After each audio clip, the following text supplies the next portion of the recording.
Good morning friend. आज दोबारा से फिर हम लोग एसआरएम चैनल के ऊपर मिले हैं और हम लोग एक इम्पॉर्टेंट यहाँ पे चैप्टर डिस्कस करेंगे। क्लास 10th का हिस्ट्री का chapter number first, rise of nationalism. और इसको एक नए अंदाज में आज हम जो है समझाने का कोशिश करेंगे, जो कि देखते हैं आप लोगों को कितना बढ़िया लगता है और आप लोग इसको समझ पाते हैं कि नहीं। तो चलिए इसको वीडियो को हम लोग फिर से इस बार कंटिन्यू करते हैं राइज ऑफ नेशनलिज्म के साथ। तो इस चैप्टर्स में हम लोग देखने जा रहे हैं द राइज ऑफ नेशनलिज्म, मतलब जो राष्ट्रीयता का भावना था वो किस तरीके से आया। अब सवाल उठता है कि ये राष्ट्रीयता होता क्या है, आखिर नेशनलिज्म है क्या। तो नेशनलिज्म है कि जैसे इंडिया हमारा कंट्री आज जो देख रहा है हमारा देश, मतलब हमारे यहाँ एक जो है लोगों में सबका एक कल्चर है, एक फ्लैग है, एक भाषा है जो कि हम लोगों को जोड़े रखता है। हमारा एक बाउंड्री है, हमारा एक साझा इतिहास है, ये जो हम लोगों को जोड़ करके रखता है, इसी को हम लोग कहते हैं नेशनलिज्म, राष्ट्रीयता। जैसे हम लोग गाना अपना एक मेरा नेशनल एंथम है, नेशनल सॉन्ग जिसको हम लोग कहते हैं, जैसे हमारा राष्ट्रीय गान हुआ, ये जो है हम लोगों को एक धागा में पिरो करके रखता है, इसी को कहते हैं हम लोग नेशनलिज्म। तो चलिए आज देखते हैं कि ये जो नेशनलिज्म है आखिर यूरोप में किस तरीके से आगे बढ़ा, कैसे आया। तो ये एक स्टोरी यहाँ पे हम लोग कहने जा रहे हैं और ये एक स्टोरी है फ्रेडरिक सोरियो। फ्रेडरिक सोरियो नाम से ही लग रहा है आप लोगों को कि कोई जो है ये बहुत ही बड़ा चित्रकार है, पेंटिंग बनाता है। और ये फ्रेडरिक सोरियो जो है एक कल्पना, यूटोपिया विजन, यूटोपिया मतलब सपना देखता है। और ये सपना किस चीज का देखता है? सपना देखता है नेशनलिज्म्स का। और ये चाह रहा है कि पूरे देश में, पूरे यूरोप में राष्ट्रीयता आए। अब ये राष्ट्रीयता का कैसे सपना देखेगा? सपना देख रहा है, इसने एक सपना देखा जिसमें एक स्टैचू ऑफ लिबर्टी, और उस स्टैचू ऑफ लिबर्टी के एक हाथ में चार्टर ऑफ मैन और एक हाथ में टॉर्च, जो कि चार्टर ऑफ मैन मतलब चार्टर जो था उसमें मैन का अधिकार के बारे में बताया गया है, right of man.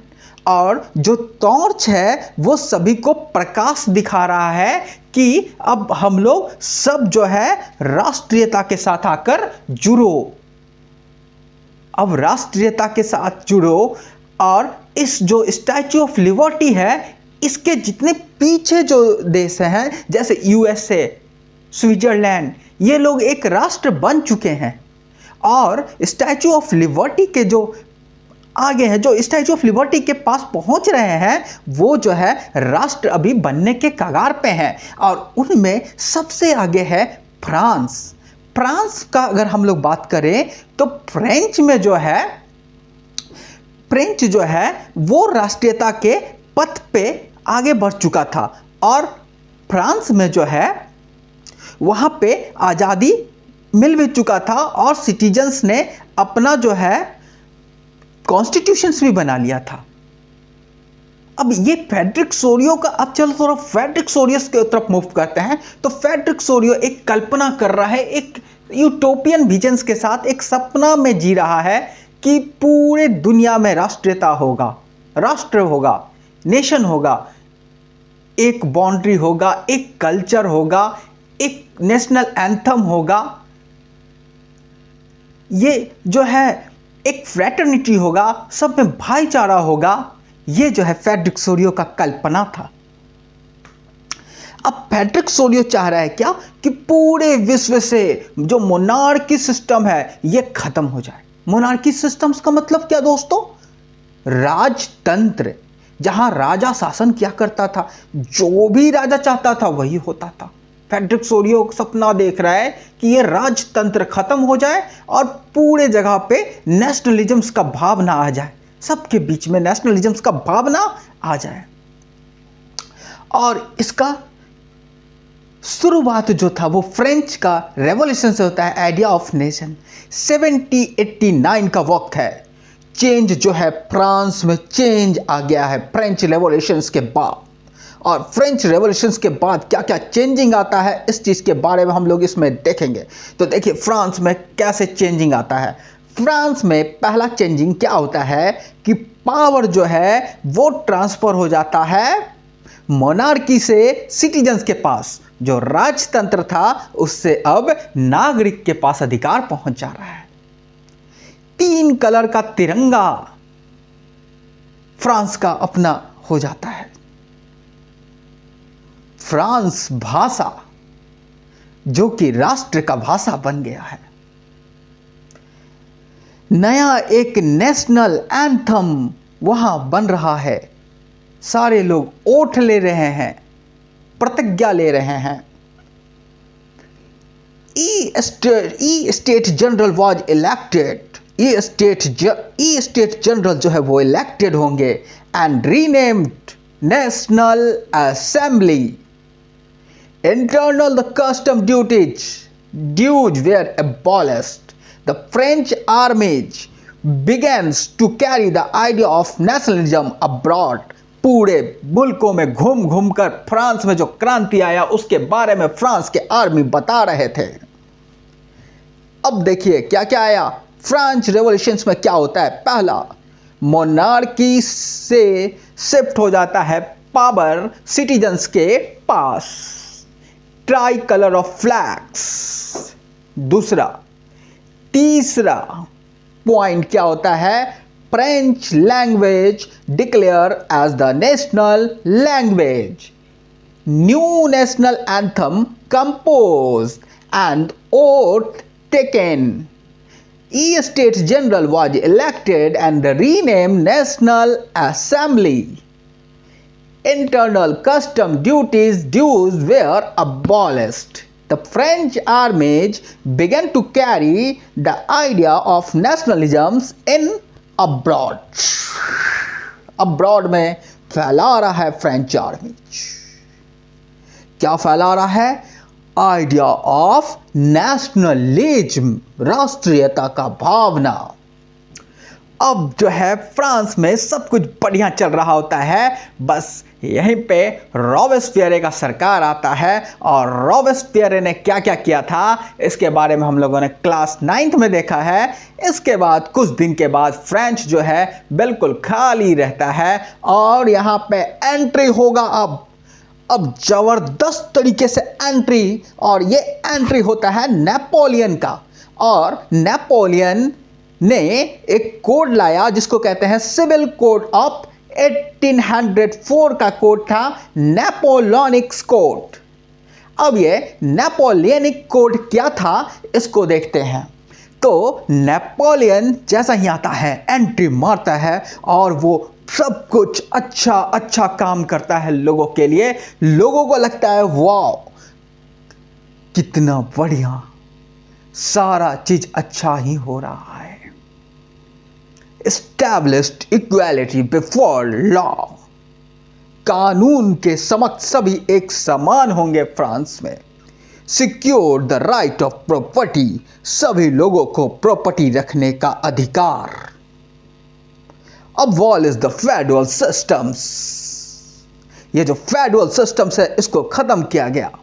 Feudal systems it means क्या होता है feudal systems? Feudal systems में जो बेचारे लैंडलेस लेबरर होते थे, जिनके पास अपना खुद का ज़मीन नहीं होता था, वे दूसरे के खेतों में जिनका बहुत बड़ा खेत हुआ करता था, बेचारे उनके खेत में जा कर के काम किया करते थे। इसके बदले में उनको थोड़ा मोड़ा पैसा दे दिया जाता था। When the Napoleonic code came, the feudal system was abolished, खत्म कर दिया गया। नेपोलियन ने ट्रांसपोर्ट कम्युनिकेशंस सिस्टम्स को इम्प्रूव किया। standardized the weight and measured, and the common currencies were introduced. Guild restrictions were abolished. सारा काम अच्छा नेपोलियन से। अब हम ये सारे तो चीज़ देख लिए कि नेपोलियनिक्स कोड में क्या क्या किया। अब नेपोलियंस का कुछ ड्रॉबैक्स भी हम लोग देखेंगे। ये क्या होता है बच्चों? ये होता है नेपोलियंस का कमी। कमी क्या था नेपोलियन में? आखिर क्या कमी था नेपोलियन में? इस चीज़ के बारे में ड्रॉबैक्स ऑफ नेपोलियनिक्स कोड क्या था? Lack of political freedom. Lack of political freedom. Political freedom नहीं, आज़ादी नहीं। लैक ऑफ पॉलिटिकल फ्रीडम्स, किसको हम चुनेंगे नहीं चुनेंगे ये जनता का अधिकार नहीं है। इंक्रीज टैक्सेशन, टैक्स को बढ़ा दिया। सेंसरशिप्स को लाया, हर जगह पे सेंसरशिप, मीडिया पे सेंसरशिप, बोलने पे लगाम लगा दिया गया। This is called the censorship. बोलने पे लगाम लगा दिया गया। Force conscriptions into the French armies. French army में जबरदस्ती लोगों को पकड़ पकड़ के ला करके भर्ती करवाना शुरू किया। ये एक ड्रॉबैक था नेपोलियनिक्स कोड का। अब चलिए, अब हम लोग देखेंगे कि ये नेशनलिज्म जो है यूरोप में कैसे बना। 18वीं शताब्दी का बात है। In mid 18th century there was no nation state inside Europe. Europe में कोई भी नेशन स्टेट नहीं हुआ करता था। कब? मिड 18th century में। Nation states, most of the nation state है क्या आखिर? फिर से वही बात, most of the people follow the common language, culture, common identity, that is called the nation state. मतलब सब common, common language, common culture, common identity, common flags, common national anthem, that is called the nation state. That were the utopian visions of Frederick Sorio. In the mid 18th century, there was no nation state inside Europe. Europe के insides में कोई भी nation state जो था नहीं था। Examples, अब हम आते हैं एग्जाम्पल्स के ऊपर, और ये एग्जाम्पल्स है हैब्सबर्ग एम्पायर के बारे में। Habsburg empire, idea, culture, tradition, language सब difference. Aristocracy and the new middle class. अब यहाँ से एरिस्टोक्रेसी आ रहा था और एक नया मिडिल क्लास। अब aristocrat, the question is the rise, who was aristocrats? Aristocrats आखिर कौन थे? एरिस्टोक्रेट जो थे वो wealthy people of society, high five peoples. You know about the high five peoples who earn more money, जिनके पास ज़्यादा पैसा होगा। On estate and the town houses in the countryside।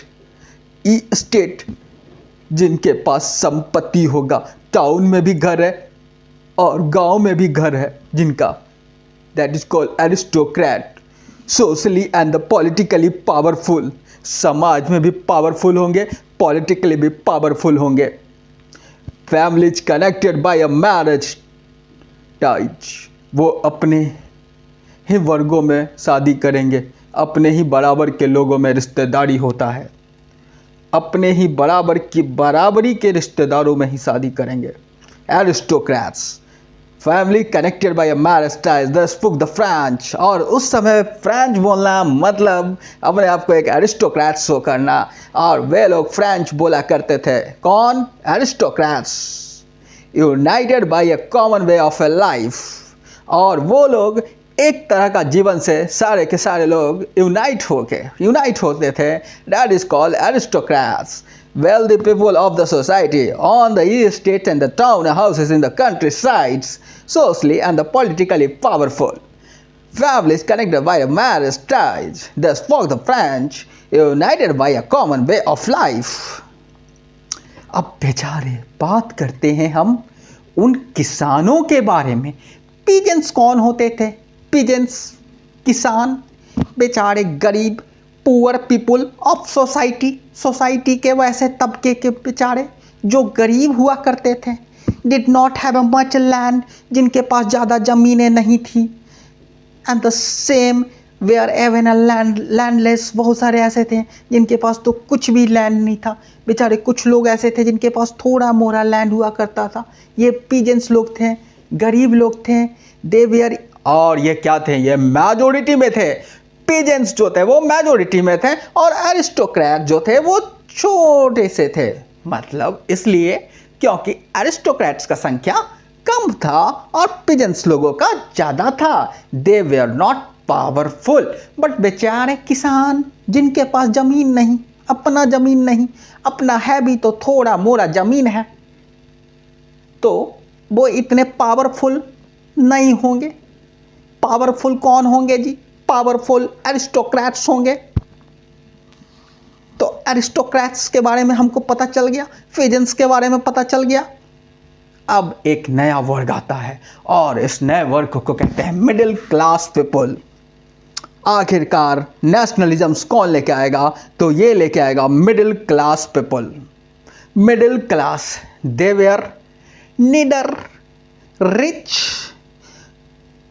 नीडर very rich nor very poor. ना तो ये बहुत ज़्यादा अमीर हुआ करते थे, ना ही बहुत ज़्यादा गरीब हुआ करते थे। मिडिल क्लास, ना तो ज़्यादा गरीब और ना ही ज़्यादा अमीर। दे वेयर एडुकेटेड, बट वो पढ़े लिखे हुआ करते थे। एग्जाम्पल्स में हम अगर बोलेंगे तो मिडिल क्लास कौन थे? बिजनेसमैन हुआ करते थे, इंडस्ट्रियलिस्ट हुआ करते थे, अदर प्रोफेशनल्स हुआ करते थे। They are called middle class. ना तो ज़्यादा अमीर, ना तो ज़्यादा गरीब। Businessman, industrialist and the other professionals is called middle class. अब aristocracy and the new middle class. Middle class में क्या था? मिडिल क्लास में नेशनल यूनिटी था। नेशन स्टेट्स का डिमांड चाहते थे, नेशन स्टेट चाह रहे थे, सेम कल्चर चाह रहे थे, सेम ट्रेडिशन चाह रहे थे, सेम लैंग्वेज चाह रहे थे। ये वो लोग थे जो मिडिल क्लास थे, जो पढ़े लिखे लोग थे। पैसा ना तो ज़्यादा था ना कम था। अब ये लिबरल नेशनलिज्म, लिबरलिज्म्स, ये क्या था? लिबरलिज्म्स।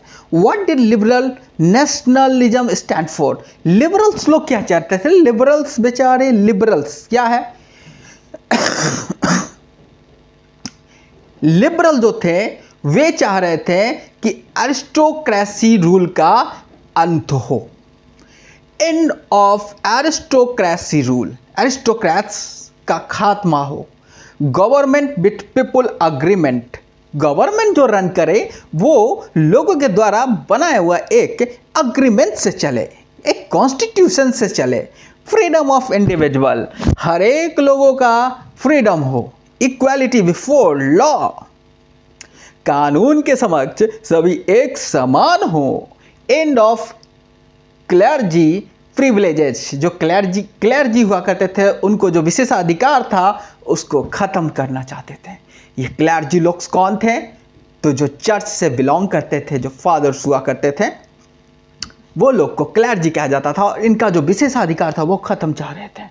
एक कॉन्स्टिट्यूशनल रिप्रेजेंटेशंस गवर्नमेंट, एक ऐसा गवर्नमेंट जो हमारा रिप्रेजेंटेटिव गवर्नमेंट हो और कॉन्स्टिट्यूशंस के थ्रू आया हो। प्रॉब्लम क्या था? They do not support women's man without property.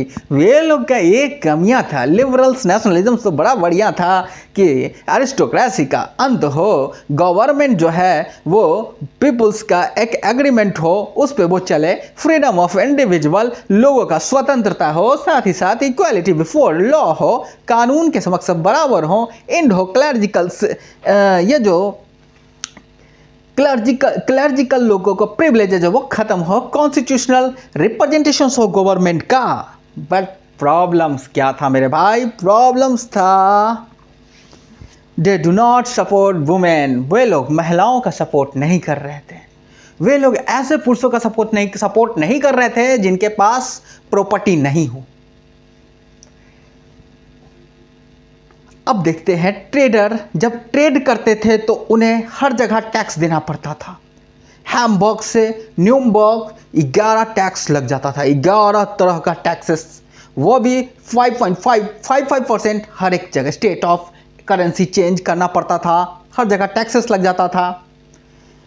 अब ये जो है, ये सब चाह रहे थे कि ये बदलाव आए। कौन चाह रहे थे? लिबरल्स चाह रहे थे। लिबरल नेशनलिज्म जो था, ये मिडिल क्लास चाह रहा था कि ये जो है, क्योंकि मिडिल क्लास में कौन थे अधिकतर? वो थे businessman, professionals and industrialist. They want to change the end of the aristocracy. अब बात आता है 1834। अब हम लोग चलेंगे 1834 में। 1834 custom union Jolvarian started by Prussia and many other government state joined later। अब आ जाता है जॉलवेरियन। ये स्टार्टेड किया गया था पूरे एशिया के द्वारा, और भी बहुत सारे जर्मन स्टेट जो थे इसको ज्वाइन किए बाद में। Union abolish tariff barrier. सारे जगह जो टैरिफ बैरियर्स होता था इसको खत्म कर दिया गया। Reduce the number of currencies from over 32 to 2। अब जो है रिड्यूस कर दिया गया, जो नंबर ऑफ करेंसीज था उसको 30 से 2 पे। Promoted a network of railways के नेटवर्क को प्रमोट किया गया। चलिए आज के लिए बस इतना ही। मिलेंगे नए क्लास में, एक इसी को हम लोग फिर से कंटिन्यू करेंगे, एक नए अंदाज में मिलते हैं दोबारा। आज के लिए बस इतना ही। चलिए सबको मेरा राम राम।